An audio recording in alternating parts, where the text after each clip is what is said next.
सुप्रभात बच्चों, आज हम आपके बीच चर्चा करेंगे role of education in character development. चारित्रिक विकास में शिक्षा की भूमिका। आज हम आपके समक्ष चर्चा करेंगे चारित्रिक विकास में शिक्षा की भूमिका। आज हम आपके बीच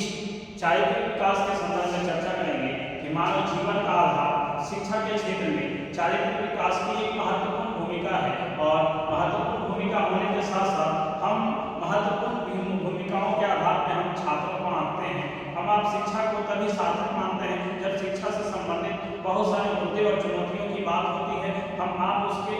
सुयोग होते हैं और अपने उत्तरदायित्व को समझते हैं और समझने लगते हैं और हम सही दिशा में काम करते हैं और उचित नागरिकों का निर्माण कर सकते हैं। इस संदर्भ में हम चरित्र का निर्माण करते हैं और चरित्र के निर्माण के बिना हम आप कुछ भी संपन्न नहीं हो सकता है। इसलिए हम आपके जीवन में शिक्षा की कोई भी प्रणाली उसी समय अपने स्तर में स्तरीकरण हो सकती है, व्यवस्थित हो सकती है, जब तक चरित्र निर्माण प्रत्येक स्तर पर न हो और जब तक प्रत्येक स्तर पर चरित्र का निर्माण होने लगता है। उस संदर्भ में शिक्षा का एक मुख्य और आवश्यक उद्देश्य माना जाता है और आवश्यक उद्देश्य इसलिए बन जाता है। इसके क्षेत्र में हम देखते हैं कि शिक्षा बच्चों के चरित्र को ठीक किस दिशा निर्देशन के अनुकूल उसके लिए सहायक सिद्ध हो रही है। अध्यापक तथा विद्यालय में बच्चों के संदर्भ में उसके चरित्र निर्माण के संदर्भ में कितना सहयोग प्रदान कर पा रहे हैं। उस क्षेत्र में समान रूप में चरित्र विकास के संदर्भ में कुछ न कुछ हम सुझाव तकनीक काफी हम आपके लिए उपयोगी सिद्ध हुआ करता है। उसमें सबसे पहला तकनीक है proper training of instincts and emotion. Proper training of instincts and emotion के मूल प्रवृत्तियों और संवेग का उचित प्रशिक्षण के मूल प्रवृत्तियों का आज के समय की सबसे बड़ी मांग है कि हम आप अपने जीवन शैली के निर्माण में मूल प्रवृत्तियों के क्षेत्र में चरित्र को आधारशिला माने। और जब हम आप मानव जीवन के चरित्र को आधारशिला मानते हैं तो इस संदर्भ में हम चरित्र के निर्माण की दिशा में काम करने लगते हैं। और चरित्र निर्माण की दिशा में जैसे काम करने लगते हैं तो मूल प्रवृत्तियों का शोधन एवं उन्नयन होने लगता है। व्यवहार में प्रभावित तरीके से परिवर्तन होने लगता है और व्यवहार में प्रभावित तरीके से इसलिए प्रभावित तरीके से व्यवहार में परिवर्तन होता है। इसलिए इसके माध्यम से हम मूल प्रवृत्तियों को संवेदनाओं को मिलकर मानव के चरित्र का निर्माण करते हैं। और जब हम आप अपने जीवन के अंदर मानव चरित्र का निर्माण करते हैं इसके माध्यम से उसके संवेगों में उसके छात्रों की शिक्षण प्रशिक्षण के संदर्भ में उसकी आवश्यकताओं को देखते हुए हम आप उसके संवेग को शोधन और प्रशिक्षण के फलस्वरूप देशभक्ति पीड़ितों और शोषितों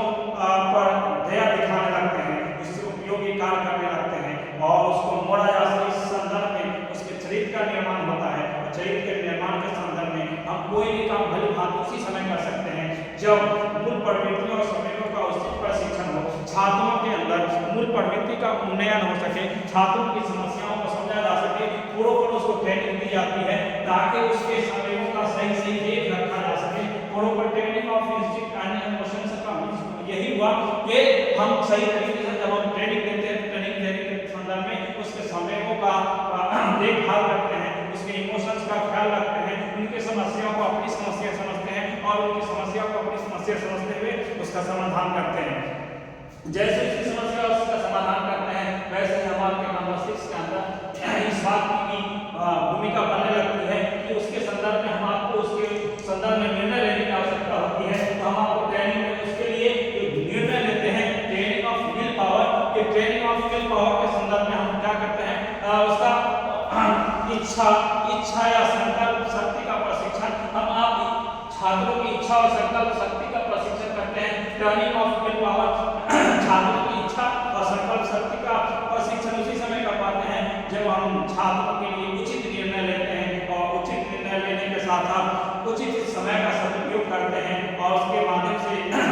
उसकी क्षमताओं का आदान प्रदान करते हैं। छात्रों की समस्याओं को अपनी समस्या समझते हैं और छात्रों की समस्या समझते हुए उसके विल पावर पर काम करते हैं, उसके संदर्भ में प्रशिक्षण देते हैं तो छात्रों के अंदर उत्सुकता उद्यमता बढ़ती है, इच्छा शक्ति जागती है और वो छात्र अपनी समस्याओं को समझने लगते हैं और इस इच्छा शक्ति के माध्यम से छात्रों के अंदर संकल्प शक्ति आती है और जैसे ही संकल्प शक्ति आती है उसके माध्यम से वो दृढ़ संकल्पित हो जाता है, वो अपने व्यक्तित्व पर हावी हो जाता है और बहुत सारे कार्य जो उसके लिए काम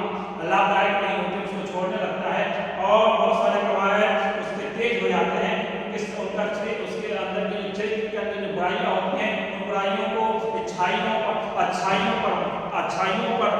आंकड़े लगते हैं कि अगर मैं अच्छा बन जाऊं तो हमारे अंदर की समस्याओं का समाधान हो जाएगा। इसलिए छात्रों के विल पावर का समय समय पर ट्रेनिंग होते रहना चाहिए जिसके माध्यम से छात्रों को ये समझ में आवे हमारे अंदर कौन सी समस्या है और कौन सा समाधान है, हमारे अंदर कौन कौन सा पावर है, हम क्या अच्छा कर सकते हैं और किन चीजों से बच सकते हैं उस संदर्भ में भी। इसलिए छात्रों की समय समय पर उसकी ट्रेनिंग होती रहना चाहिए और जब छात्रों की विल पावर की ट्रेनिंग होगी तो छात्रों की उनकी समस्या उनके सामने आएगी और उनका समाधान भी उनको दिखाई देगा। इसलिए उसके विल पावर पर भी काम, जैसे ही छात्रों के विल पावर पर काम होता है तो विल पावर पर काम होने के संदर्भ में छात्रों के अंदर की जो समस्याएं हैं वो ट्रेनिंग के माध्यम से उसकी दूर होने लगती हैं और जैसे ही उसके बाद विल पावर मजबूत होने लगता है उसके अंदर अच्छा शक्ति बढ़ती है, कुछ अच्छा करना चाहता है, उसके बाद उसका डेवलपमेंट ऑफ गुड है, उसके बाद उसके अंदर क्या होता है उसके अंदर अच्छे चरित्र का निर्माण होने लगता है, तो अच्छी आदतों का विकास होने लगता है, डेवलपमेंट ऑफ गुड हैबिट्स, उसके अंदर अच्छे चरित्र का निर्माण होने लगता है और अच्छे चरित्र और अच्छे आदतों का की पूंजी उसके अंदर आने लगती है। इसलिए किसी भी व्यक्ति के अंदर अच्छी आदतों का होना आवश्यक है, इसलिए कि हम अच्छे आदतों के माध्यम से अच्छे रास्ते पर चल सकते हैं। छात्रों की अच्छी आदतें अगर छात्रों के अंदर आती हैं तो छात्र अपने जीवन को सही दिशा में काम करने लगते हैं, जब सही दिशा में काम करते हैं उसके अच्छे आदत जो है उसके अंदर की बुराइयों को धीरे धीरे समाप्त करने लगते हैं और धीरे धीरे जैसे उसके बैड हैबिट्स बुराइयां होती हैं उनकी खत्म होने लगती है, उनके अंदर अच्छाई होने लगती है। इसलिए बालकों को अंदर अच्छी आदतों को डालने की आवश्यकता है और जब बालकों के अंदर आप अच्छी आदतें डालते हैं तो उस संदर्भ में बालक को बहुत कुछ सोचने और समझने का अवसर मिलता है और जब बालकों को अच्छा करने का जज्बा मिलता है तो उसके अंदर की कोई कमी होती है, बुरी आदतें होती है और